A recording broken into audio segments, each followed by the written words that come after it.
It is said that there are always three kinds of people in any given society. This threefold distinction has been noted and made by notable sociologists and public intellectuals. But this threefold distinction of the three kinds of people, it was first identified and first stated by the supporters and founders of democracy in ancient Greece.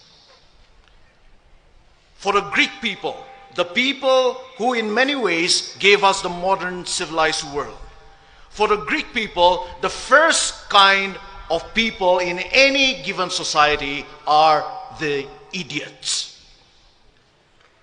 For the Greeks, the idiot is not necessarily someone who is mentally deficient. Rather, for ancient Greek people, the idiot, they said, is someone who is a totally private person, a totally self-centered person, and a totally selfish person. They called him the idiot. The idiot, he is always out for his personal gain and his personal interests.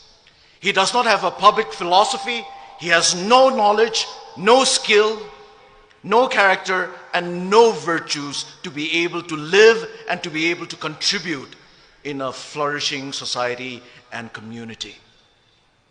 He's all out for his personal pleasures and for his personal treasures. And the Greeks said that the idiot was just an upgraded barbarian. The first kind of person, the idiot. But the Greeks also said that there is a second kind of people in any given society. And the Greeks called these people the tribes people. When we say tribes people, we don't necessarily mean the fact of belonging to a certain tribe, which is a good thing.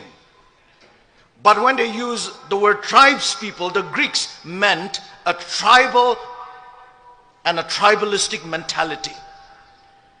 And the Greeks said that tribes people are those people who are not able to think beyond their small tribe or their small groups. For tribes people, their primary allegiance, their only allegiance, and their ultimate allegiance is to their tribe. Their tribe is their God, and their religion is tribalism.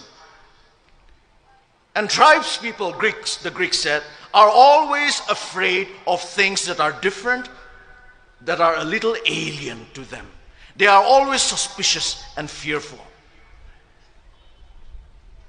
And they always dealt with different people and difficult situations with intimidation, with force, and with violence. And the Greeks also said that the ideal person for tribes people is the warrior, because tribes people are a war-making people. Their ideal is the warrior. But it was not so for the Greeks. For the Greeks, there was another kind of people, another kind of a person, and that was the ideal person. And the Greeks called this ideal person the citizen. The citizen. And here when we use the word citizen, we are not talking about legal status or political status. We are talking about the idea and the ideal of citizenship. And who is the citizen? The citizen, according to the Greeks, is someone who has the skills and the knowledge to live a public life, who is able to live a life of civility. The citizen recognizes that he or she is a member of a commonwealth and thus strives for the common good. That is the citizen. The citizen, yes, he or she knows his or her rights in a society.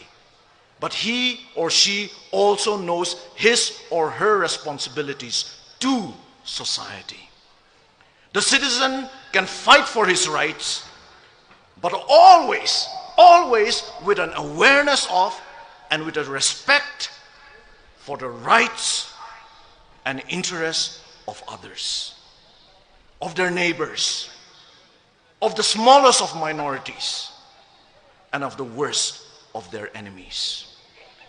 And it is citizens, the Greeks said, that make up a civilized society. Because citizens settle their differences with civility. So they produce a civilized society. A society that truly lives up to the meaning of the name society.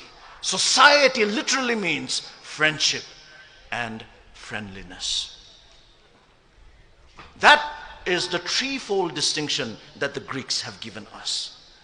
That is the choice that each and every individual, wherever he or she may be, has to make in a society. And I believe that that is the choice that starkly faces us Naga people today. Will we be idiots, living only for ourselves? Will we be tribalistic, tribes people, unable to think beyond our tribes and our small groups? Or will we be citizens? Citizens in the best sense of the word. Today, on this historic day, I believe I want to make my choice. And I also believe that you will want to make your choice. And I hope you and I will take that right choice. And it is with that hope that I want to finally address you, ladies and gentlemen, as my fellow Naga citizens. May God bless you, and may God bless our Naga people. Thank you. Thank you, Dr. Kevichuse.